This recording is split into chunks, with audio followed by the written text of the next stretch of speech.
everyone, today we're going to be giving you some tips on tricks on macro photography. So you'll see here that I am in the beautiful setting of Comp Gardens and Nurseries, and as you may be able to tell by the title, we're very lucky to be blessed with some stunning flowers. So we're going to be taking a walk around the gardens. We're just going to head over this way and we're going to try our hand at some macro photography with flowers, so getting in really close and making sure we have all of that wonderful detail. Today's going to be a little bit different from some of the videos you've seen before, because Mark is handing the reins over to me. He will be giving me a tutorial with macro photography as I give you a tutorial, and I will be trying my hand at taking some photos myself. So I'm really excited to get stuck in, and you can come along with me. So you'll see now I've been entrusted with Mark's baby. I've been handed over the reins and I've got the camera. I've also got an array of stunningly beautiful flowers surrounding me. So hopefully it should make my life a bit easier, because nature and the wonderful gardeners here at Comp have blessed me with fantastic things to try my hands on. Now I remember having a handheld camera, which I still own, which has a macro setting on it, and lots of them have that, and I used to play around with it with flowers. But really, if you really want to be able to get in close and get really crisp, sharp macro image, you do need to invest in a proper macro lens, and we have one of those here. This is a Canon macro lens, 100mm and 2.8. So I have been getting to grips under Mark's tuition with this. It's kind of a hefty, weighty lens, as you can see, and there's a dial on the front which tells you how close you can get to the thing you're taking a photo of. So right down at the lowest end, you can get as close as 1.02 feet or 0.31 meters. So you can get in really close to the object. So what I've been doing with these handheld shots is resetting this to make sure I'm at the kind of right distance, and then I've been using autofocus because obviously I am relatively new, if not completely new, to macro, using the red dot to position myself before taking photos of the lovely flowers behind me.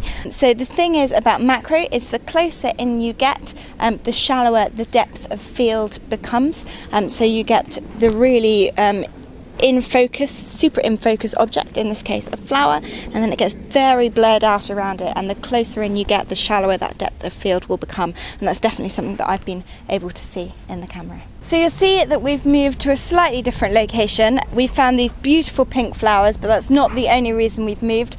I was having a lot of fun over there playing around with, as you get closer, the depth of field shrinking. However, as Mark reliably informed me and as I could see in the camera, we were having a bit of trouble with the breeze. So wind is a demon for macro photographers, because obviously you're trying to get that really sharp, precise focus. When things are moving around, it's a little bit problematic. So over here it's a little bit more shaded, and that's going to make my life a lot easier with these photographs. Wind aside, we have been blessed with beautiful flat light today, which is perfect for macro, because it allows you to get that really clean, lovely in focus image. So what I've been doing is getting in pretty close to these flowers by here, and I have been experimenting with the f-stop.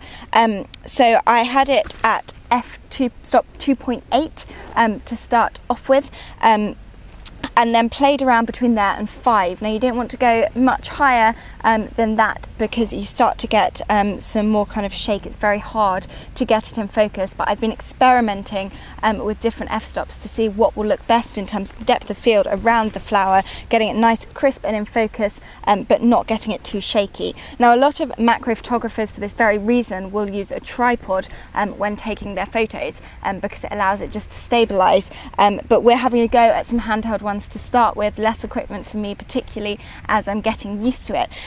So what Mark's taught me to help counteract some of that is to keep my elbows in really, just checking I'm not totally destroying the microphone here, keep my elbows in really tight, and this will help to stabilise. I've also been kind of supporting the camera body. I've got weak little wrists, so actually being in this position helps me to really support the weight of the camera, because I can definitely feel that.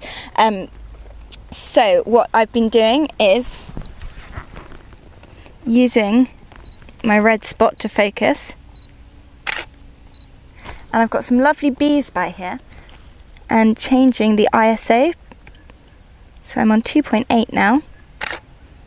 I'm gonna bring it up to 3.5.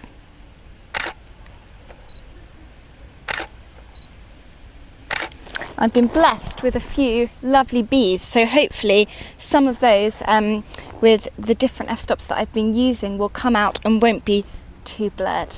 So we're now in this gorgeous area of Comp Gardens. I always see this and I feel a bit like it's a little secret garden. It feels very grandiose but almost kind of miniature and very private as well, so it's beautiful surroundings, and there are so many beautiful flowers around here that we've really been spoilt for choice.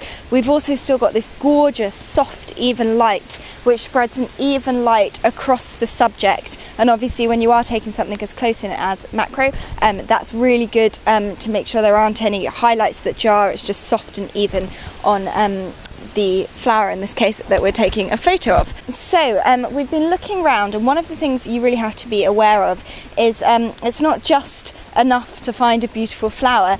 As with any photography, composition still does really count. So you need to be watching out for things like blemishes. Obviously you're taking it so close and in such fine detail that any blemishes on the flower really will stand out. So they need to be there for a reason. If you want them, they need to kind of say something within the picture. And you also need to bear in mind things like colour matching. It seems very obvious to talk about that in portrait photography, but I definitely found that my brain wasn't thinking about that so much when focusing in on the flowers. So there's so many other things to think about, but that's so important too. Although the background is very blurred, if the colours don't work with the image, the kind of thing that you're focusing in on, then it's not going to look very well composed at the other end of it. So that's another thing we've been thinking about. So although we found some stunning flowers over on this side, we've actually come to this little area because all of the colours seem to work really nicely together when you're getting close up. You've got soft pinks and greens, and the backgrounds really reflect that as well.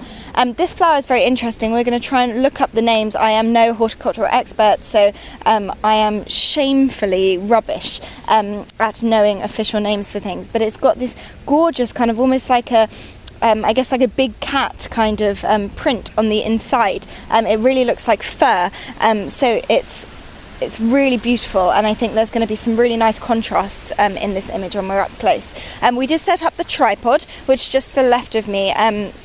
As I mentioned, it's useful for really steadying the camera.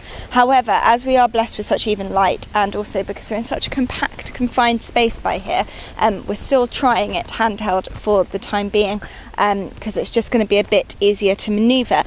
So same as before, I'm going to go in and I'm going to play around between f-stop 2.8 to 5 to see what I can do.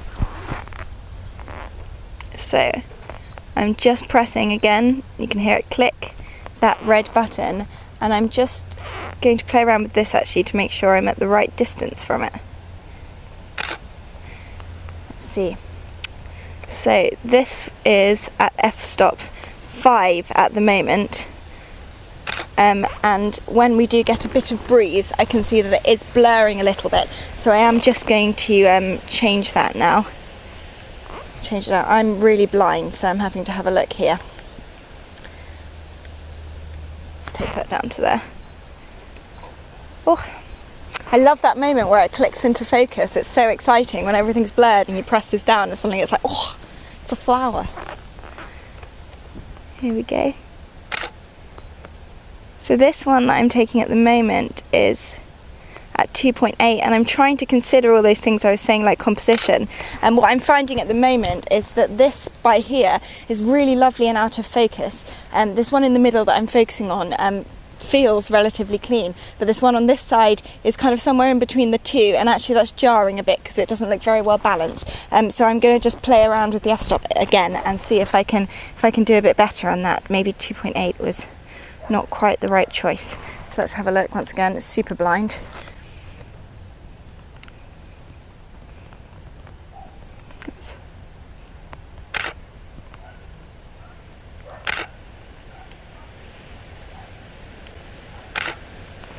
I have to say, that bit in the middle gives such a wonderful pop of colour. It's almost like the pink is almost becoming part of the background with the greens, and really that focuses on this gorgeous, like, kind of wildlife pop and flourish in the middle. And so I'm hoping that some of those are going to turn out really nicely. The light is gorgeous and even, falling on it beautifully.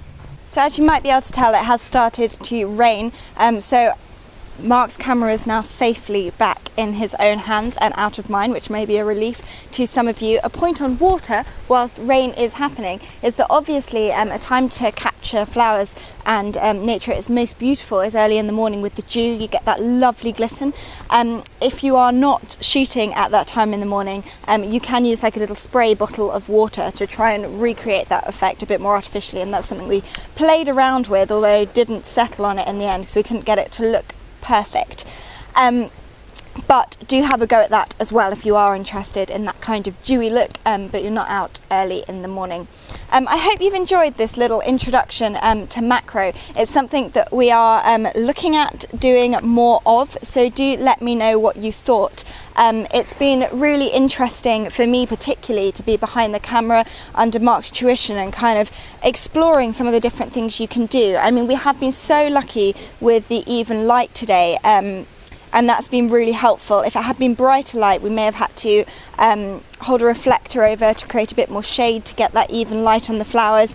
We've also got, I won't shine this into you, but you can probably see maybe a very bright light by here that we could have also used to fill in some gaps. So it is important to plan ahead with macro because the lighting can totally make or break the image or make your life complete hell if it's wrong. So do bring the equipment you need. Obviously we've had some real trouble with breeze. I didn't realise just how difficult that was going to be, and it's not even that windy today, but the slightest thing really makes a difference. On that note, also realised how hard it is even in a beautiful garden like this to find a blemish-free flower because nature is natural.